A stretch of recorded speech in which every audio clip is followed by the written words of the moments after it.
오늘 우리가 살펴볼 10번째 보기 드문 책은 프랑스 작가 앙드레 지드의 좁은 문입니다.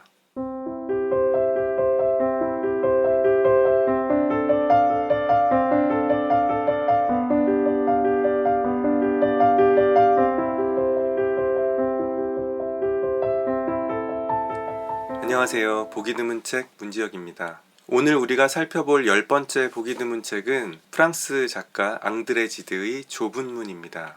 이 책을 쓴 앙드레 지드는 20세기 프랑스 문학에서 아주 중요한 위치를 차지하고 있는 작가이기도 하고요. 1947년에는 노벨 문학상을 받기도 했습니다. 이 좁은 문이라는 소설은 앙드레 지드의 대표작 중에 하나로 알려져 있는데요. 많은 분들이 기억하시듯이 제롬과 알리사라는 두 사촌 간의 이루어지기 힘든 순수하고 아름다운 사랑을 그리고 있는 책입니다. 제가 이 책을 처음 읽은 건 1992년이었습니다. 제가 중학교에 막 들어갔을 때였는데요. 아마도 그때 여름방학에 어머니가 저를 서점으로 데려가서 읽고 싶은 책들을 다 골라라 이런 말씀을 하셨어요. 아마도 그때는 책을 읽는다는 사실보다는 내가 사고 싶은 걸 다 살 수 있다는 게 더 즐거웠던 것 같습니다. 그래서 이런저런 책들을 골랐는데 그 중에 하나가 바로 이 좁은 문이라는 책이었습니다. 물론 저는 그때 당시 앙드레 지드나 노벨 문학상이나 이 좁은 문의 내용에 대해서 전혀 아는 바가 없었고 그저 그 당시에 나왔던 그 책의 표지가 굉장히 하얗고 예쁘고 또 무엇보다 이 책이 얇았기 때문에 이 책을 골랐던 것 같아요. 중학교에 들어가서 저는 아주 약간 어른이 된 것 같다는 생각을 했습니다. 머리도 짧게 자르고 남들이 입는 교복도 입고 형 누나들이 입던 교복도 입고 학교에 이제 보다 본격적으로 다니다 보니까 나도 조금은 잘하지 않았나 이런 생각을 했던 것 같아요. 그래서 당시 처음 다니기 시작했던 어느 수학학원의 자습실에서 이 책을 읽었던 생각이 납니다. 그런데 그렇게 우연히 찾아 읽은 책 치고는 이 책은 저에게 큰 인상을 남겼어요. 무엇보다 여기 등장하는 제롬과 알리사라는 이 사촌지간의 사랑이 저에게는 너무나 지고지순하고 또 이상적인 사랑처럼 느껴졌거든요. 이 책의 내용은 아주 단순합니다. 제롬과 알리사가 평생 이루어질 수 없는 사랑을 하다가 결국 알리사가 먼저 죽고 마는 이런 슬픈 내용인데 이것이 좀 아름답게 느껴졌어요. 그래서 그 이후에 제가 청소년기를 거치고 또 20대를 맞을 때까지 이 책은 저에게 어떤 사랑에 관한 교과서, 사랑에 관한 어떤 지침처럼 여겨졌습니다. 그럼 이 책의 줄거리를 살펴볼까요? 좁은 문에는 크게 보면 중요한 세 인물 정도가 등장합니다. 한 사람은 주인공이자 화자인 제롬이 있겠고요. 1인칭 주인공이자 화자. 이 책 전체는 그래서 제롬의 회고록의 형식을 띠고 있습니다. 그리고 또 한 사람은 제롬의 사랑의 대상이었던 알리사라는 사촌 누나가 있겠고요. 알리사는 단순히 인물로 등장할 뿐만 아니라 중간중간 이 텍스트 속에 계속해서 편지 같은 글로 직접 개입해서 서술을 하고 있습니다. 그러니까 앙드레 지드는 아마 이 두 사람의 입장을 다 보여주고 싶었던 것 같아요. 아름다운 서간문의 형태로 이 두 사람의 입장이 계속 교차하고 또 나중에는 알리사의 죽음 이후에는 알리사의 일기라고 따로 챕터가 만들어져서 거기에서는 계속 알리사의 글만 등장하기도 합니다. 이 두 사람과 함께 또 중요한 역할을 하는 사람은 알리사의 동생인 줄리에트라는 인물입니다. 이 인물이 중요한 이유는 제롬과 알리사의 사랑이 이루어지지 못하는데 줄리에트가 어떤 역할을 하기 때문이에요. 본인이 방해를 했다기보다는 사실 이 줄리에트는 알리사의 여동생이자 그러니까 제롬에게도 똑같이 사촌 동생인데 이 친구가 제롬을 좋아합니다. 근데 문제는 알리사가 그걸 알게 됐다는 거예요. 자신도 제롬을 좋아하고 제롬이 자기를 좋아하고 있다는 거 알지만 자기의 사랑하는 여동생이 제롬을 좋아하기 때문에 알리사는 자기 여동생을 제롬과 이어주려고 합니다. 물론 그건 성공하지 못하죠. 그래서 결국 줄리에트는 사촌들과 전혀 관계없는 자신에게 청혼을 한 에두아르라는 다른 사람에게 시집을 가버리거든요. 물론 결과적으로 보면 그렇게 모르는 사람에게 혹은 별로 끌리지 않는 사람에게 가서 결혼을 한 줄리에트가 세상의 눈으로 봤을 때는 가장 행복한 삶을 살고 있기도 합니다. 왜냐하면 제롬과 알리사는 불행해지고 말거든요. 알리사는 병을 얻어서 일찍 세상을 떠나게 되고 제롬은 그런 알리사를 그리워하면서 결국에는 홀로 남겨지게 됩니다. 막 중학교에 들어갔던 13살, 14살의 저에게는 그럼에도 불구하고 이 사랑이 몹시 아름답게 느껴졌습니다. 우리가 흔히 플라토닉 러브라고 하잖아요. 이 제롬과 알리사는 겨우 손 정도 잡고 이 손 잡는 것조차도 오래 하지 못하는 그런 사랑을 했습니다. 그리고 더군다나 이들이 그런 사랑을 하게 된 이유 중에 하나는 이 작품의 제목에서도 드러나듯이 기독교 신앙과 굉장히 밀접한 관계가 있는데요. 제롬과 알리사는 모두 독실한 신자였기 때문에, 또 알리사는 더더욱 신과 자신과의 관계를 가장 중요시했기 때문에 이 말씀이 이들에게 있어서 어떤 행동 지침처럼 된 것이죠. 너희는 좁은 문으로 들어가라. 이 사랑이 신이 볼 때 올바른 사랑인지, 과연 이 사랑이 자신들이 믿는 하나님에게 자신들을 더 가까이 데려가는 사랑인지 혹은 멀리 떨어지게 하는 사랑인지를 계속해서 스스로 판단하고 또 그것을 스스로 경계하고 서로를 밀어냅니다. 물론 제롬의 경우보다 알리사의 경우가 훨씬 더 이게 심합니다. 알리사의 일기를 보면, 또 알리사의 편지를 보면 얼마나 알리사가 제롬과의 관계가, 제롬을 사랑하면서도 제롬과의 관계가 신과 자신과의 관계에 방해가 되거나 이것을 망칠까봐 고민하고 걱정하고 염려하는지를 알 수 있습니다. 그게 글에 잘 드러나 있어요. 저에게는 이런 것들까지가 모두 함께 모여 이 소설을 아름답게 만들어 줬는데요.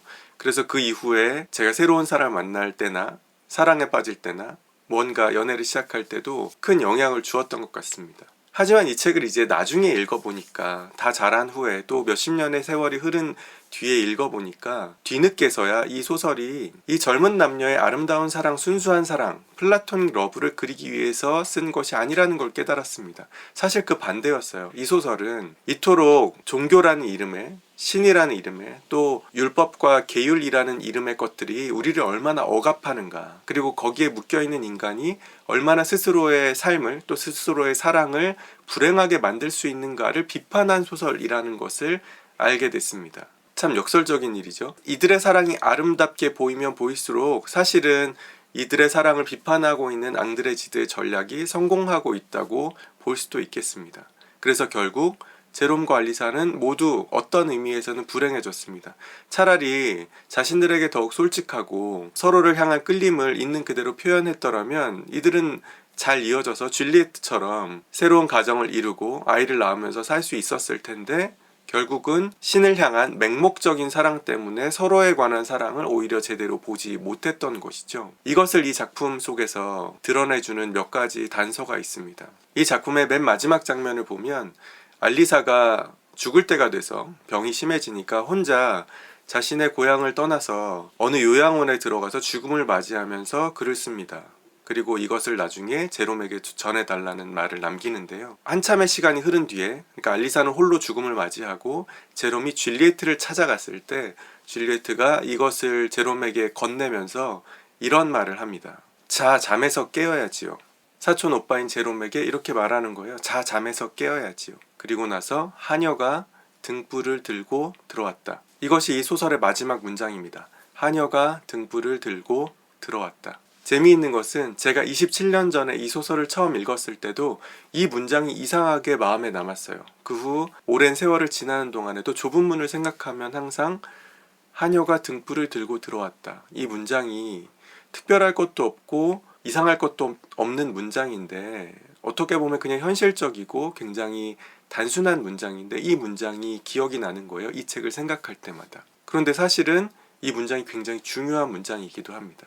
줄리에트는 이렇게 순수한, 본인들이 생각할 때 순수한 사랑을 하다가 모두를 불행에 빠뜨린 이 사랑을 한, 그래서 자기 언니는 죽고 이제 자신이 과거에 사랑했던, 그리고 언니를 지금도 사랑하고 있는 제롬이 왔을 때 알리사의 일기를 건네면서 자, 이제 잠에서 깨어야지요 라고 말하고, 그리고 나서 앙드레지드는 이 문장으로 끝을 맺는 겁니다. 하녀가 등불을 들고 들어왔다. 이것은 이 소설이 다루고 있는 두 가지 중요한 주제가, 하나는 사랑이 우리를 얼마나 눈멀게 하는가, 신에 대한 사랑이 인간에 대한 사랑을 얼마나 망가뜨릴 수 있는가를 보여주는 맹목이 이 소설의 하나의 주제라면, 또 하나의 주제는 그래서 우리는 그 맹목의 끝에서 보지 못하는 데 머물러 있는 것이 아니라 이제 눈을 뜨고 보아야 한다는 메시지를 전하고 있다고 저는 생각합니다. 그래서 그게 파몽이 되는 건데요.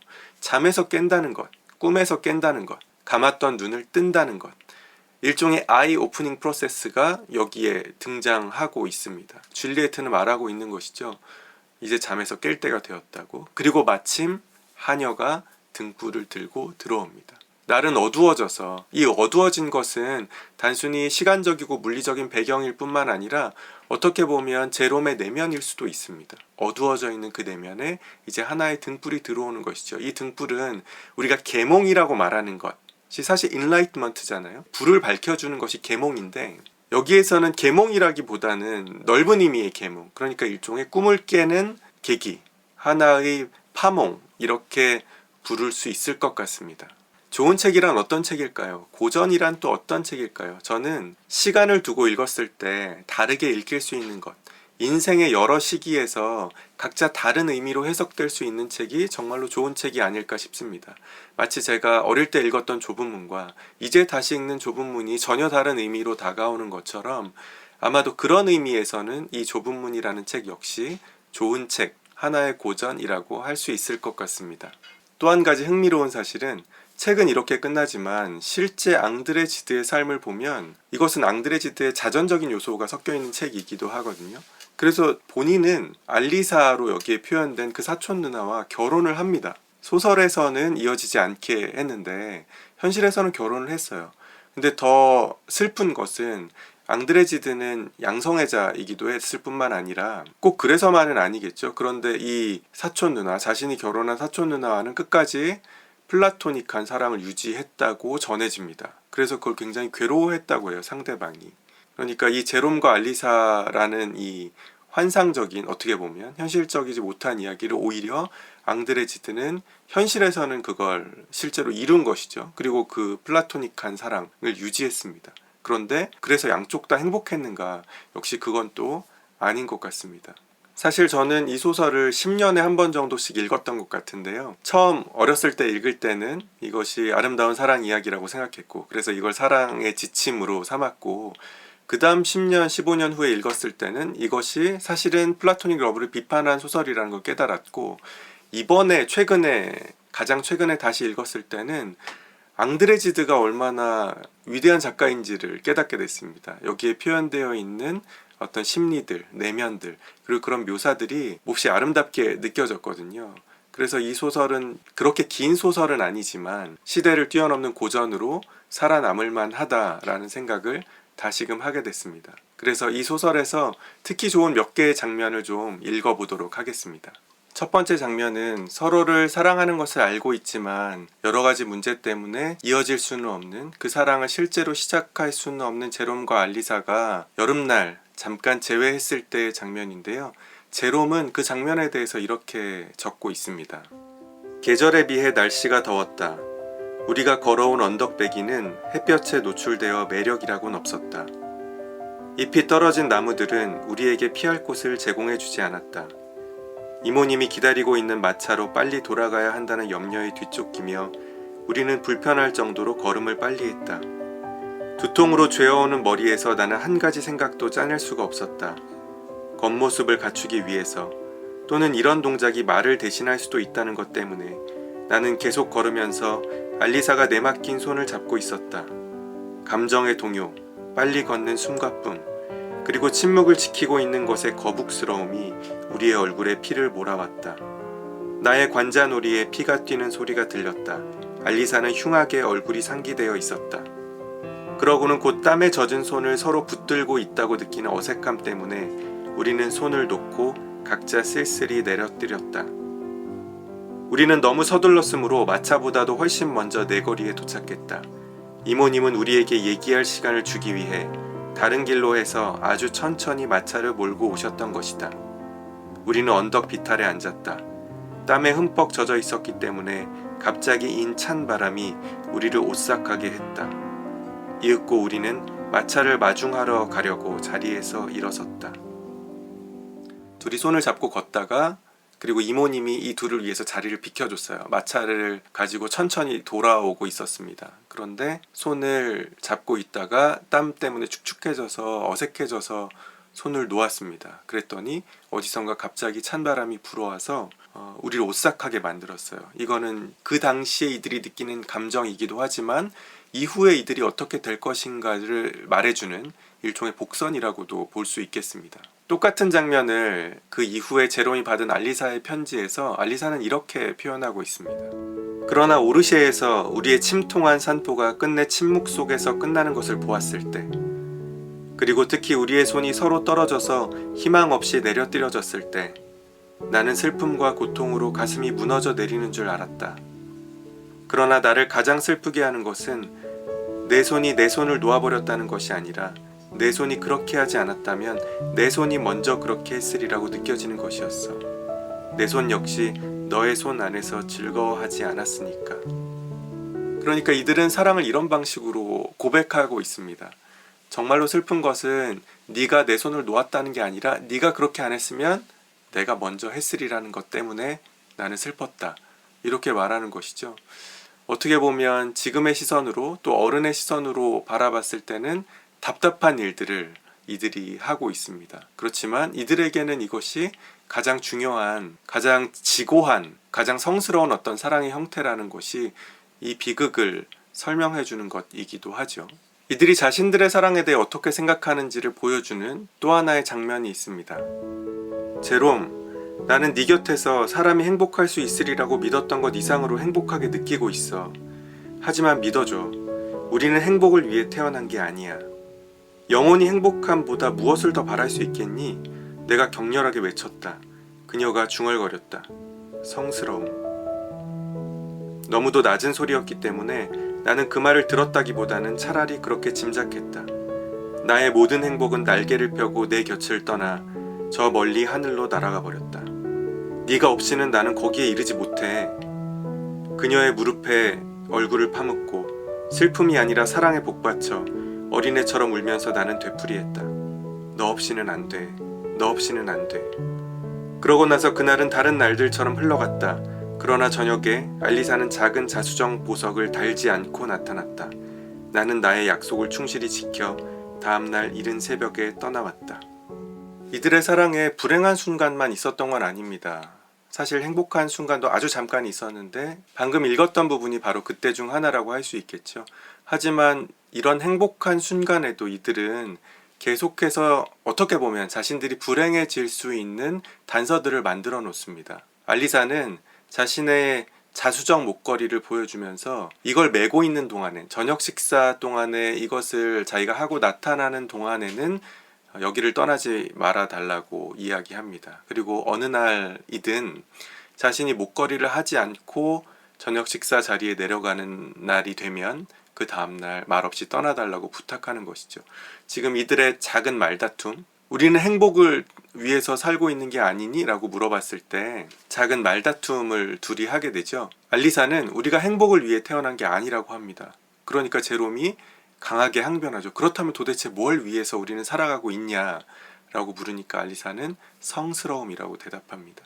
그리고 제롬이 울음을 터뜨리면서 나는 너 없이는 못 산다 라고 말하니까 알리사는 그날 저녁에 목걸이를 하지 않고 나타나는 거죠. 제롬은 그것을 알아듣고 다음날 떠납니다. 하지만 나중에 보면 알리사는 그때 제롬을 원망하고 있다는 걸 알 수 있어요. 자기가 목걸이를 하지 않아도 제롬이 떠나지 않기를 알리사는 속으로는 바라고 있었는데 제롬은 그 약속을 또 충실히 지켜버리고 마는 것이죠.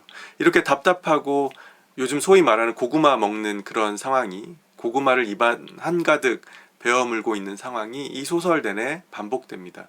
그래서 그런 섬세한 감정의 교류 사이에 일어나는 그런 갈등을 좋아하시지 않는 독자라면 이 소설은 굉장히 답답하고 지루한 소설이 될 수도 있겠습니다.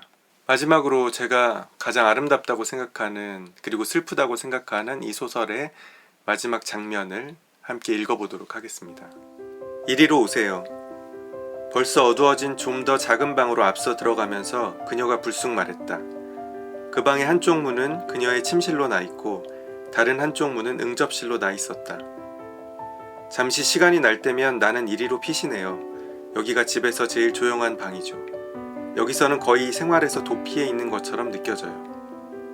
이 작은 응접실의 창문은 다른 방들의 창문처럼 도시의 소음 쪽으로 나 있지 않고 나무들이 심어진 일종의 안뜰 쪽으로 나 있었다. 앉으세요. 줄리에트는 안락 의자에 주저앉으며 말했다. 내가 제대로 이해한 거라면 오빠는 알리사의 추억에 충실하게 남아있겠다는 거겠죠. 나는 잠시 대답 없이 있었다. 아마 그보다는 알리사가 나에 대해 갖고 있던 생각에 충실하자는 거겠지. 아니, 그것을 나의 무슨 장점으로 여길 필요는 없어. 나는 달리 어쩔 수 없다고 생각해. 만약 내가 다른 여자와 결혼한다 할지라도 나는 사랑하는 척 할 수밖에는 없을 거야. 줄리에트는 나에게서 얼굴을 돌려 잃어버린 무엇을 찾기라도 하는 듯 바닥으로 고개를 숙였다. 그렇다면 희망 없는 사랑을 그토록 오랫동안 가슴속에 간직할 수 있다고 생각하는군요. 그래, 줄리에트. 그리고 나날의 삶이 그 위로 불고 지나가도 사랑이 꺼지지 않을 수 있다고 생각하세요. 저녁의 어스름이 잿빛 조수처럼 밀려왔고 어둠에 잠긴 각각의 물건들은 그 어둠 속에서 되살아나 제 과거를 나직한 목소리로 얘기하는 듯이 보였다. 줄리에트가 알리사의 모든 가구를 거기에 모아놓아 알리사의 방을 다시 보는 듯 싶었다. 이제 그녀가 나를 향해 얼굴을 돌렸으나 나는 그녀의 얼굴 윤곽도 분별해 볼 수 없게 되어 그녀의 두 눈이 감겨 있는지 어떤지 알 수 없었다. 그녀는 대단히 아름다워 보였다. 그리고 우리는 둘 다 이제 말없이 앉아 있었다. 자, 잠에서 깨어야지요. 마침내 그녀가 말했다. 나는 그녀가 일어서서 한 걸음 앞으로 내디디더니 힘없이 옆 의자에 다시 쓰러지는 것을 보았다. 그녀는 두 손으로 자기 얼굴을 감쌌으며 나에게는 그녀가 울고 있는 것처럼 보였다. 하녀가 등불을 들고 들어왔다. 하녀가 등불을 들고 들어온 이후에 제롬과 줄리에트는 각각 어떤 삶을 살았을까요? 알리사는 이미 세상을 떠났고 제롬은 이제 홀로 남겨졌습니다. 아마도 이것은 우리가 우리의 인생에서 사랑이라는 것을 경험할 때 그리고 그것들이 우리를 얼마나 다른 존재로 만들어주는가에 대한 소설일지도 모르겠습니다. 마치 톰과 의뢰처럼 대나무의 마디처럼 아프지만 우리를 성장하게 혹은 성숙하게 만들어주는 것. 때로는 어떤 사람의 죽음 때문에, 때로는 시련의 상처 때문에 우리는 아주 조금씩 다른 사람이 되어가면서 살아갑니다. 이 제롬과 알리사의 사랑을 어떤 사람은 사랑이 아니라고 말할 수도 있겠지만 어쩌면 우리는 그것이 사랑이 아니라는 것을 깨닫기 위해서 그 사랑을 해야만 하는지도 모르겠습니다. 오늘 보기 드문 책의 이야기는 여기까지고요. 우리는 또 다음 책에서 만나요.